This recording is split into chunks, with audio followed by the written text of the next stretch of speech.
So today, the World Health Organization said that COVID-19 is no longer a, quote, global health emergency. The Director General saying that the virus's downward trend for more than a year has allowed most countries to return to normal life.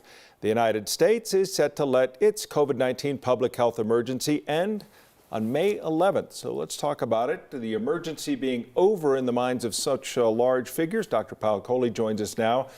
The WHO, the United States as a whole, saying that we're moving on. Are we moving on? We are moving on from the emergency phase of the pandemic, and I want to be very clear about that. This means the panic mode from COVID is over. This means that we have the tools and the infrastructure in place to handle the onslaught of COVID cases that we're actually still facing. Onslaught. Now, that sounds like it's still happening and happening at a high level. Very high level. In fact, worldwide, someone died of COVID every 3 minutes last week. So we're still losing a lot of people in terms of deaths. We still are very, very cautious that the next variant, and we know there's going to be a next variant, yes, may evade the vaccines, may be aggressive like Delta was. So this is not a time to let our guard down. This is just a time to say, okay, we're out of the emergency mode. We're sort of living alongside this infection.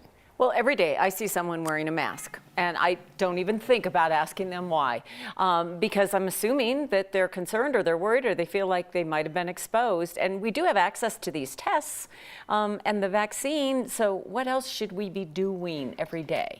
I like wearing the mask in crowded public places, and it's almost become a habit for me.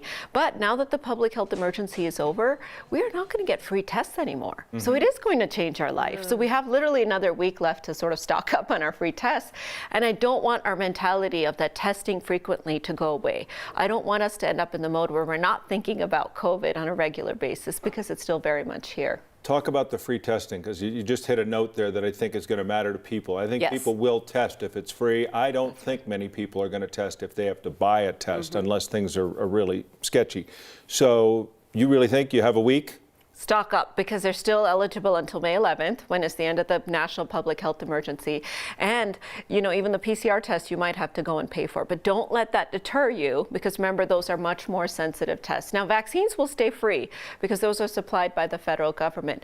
But the treatments, the Paxlovid, which, in the past had been free to everybody as well. No longer? May now for some insurances. Yes, there may be a cost. But again, because of the gravity of COVID and the fact that it still could be a big threat moving forward, don't let that deter you. The numbers would get blurry. They'd come and go and they'd change every day. And I think they were hard for people to track. But our numbers now compared to where they were a year or 2 years ago, I was just looking through my pictures and I was looking at the empty Channel 9 building that I was working in 3 years ago.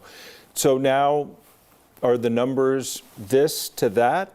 They're much better. And what happened was two things. One was the vaccines. The other was the virus was generous with us. It evolved into a variant that didn't kill us, like the Delta did, like the original did. So I think both of those simultaneous things happening made our life better.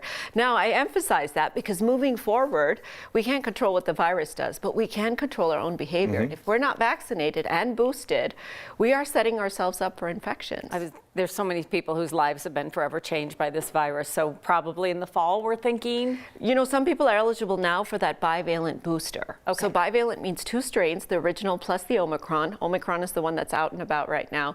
So if you're over the age of 65 and more than 6 months out from your last shot, or you're immunocompromised and more than 4 months out, or you've had COVID 3 months or more before and you're either of those groups, it's time to go get a boost before fall. Now come fall, almost everyone hopefully will want to go and get that boost, but there's a very small number of Americans that are still boosted, and it makes me really scared. So pay attention.